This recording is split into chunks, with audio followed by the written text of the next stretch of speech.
Policia në stacionin policor ishte në krye të detyrës gjatë festës së vitit të ri. David Pietra, mbikëqyrësi i ekipes reaguese, tha se policia gjatë kësaj nate festive ka qenë në dispozicion të qytetarëve, ndërsa stafi policor ka qenë i mjaftueshëm dhe në gatishmëri të plotë. Na si policia e Kosovës kena staf mjaftueshëm edhe natën e festes.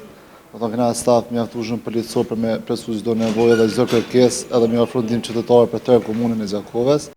Pietra i bëri të ditur se deri në orët e vona policia nuk ka pasur nevojë për ndërhyrje, pasi në qytetin e Gjakovës gjithçka ka shkuar në rregull. Deri me ta nuk është raportuar ndonjë incident, gjithçka ka shkuar qetë, ka shkuar në mënyrë të rregullt, shpresojmë që me vazhdu kështu deri në mëngjes, edhe në jetën kohë edhe ne urojmë juve festën e vitit të ri dhe gjithë shqiptarët kudo që janë. Megjithatë, disa fëmijë kanë pësuar lëndime trupore nga mjete piroteknike dhe janë dërguar për trajtim në emergjencë.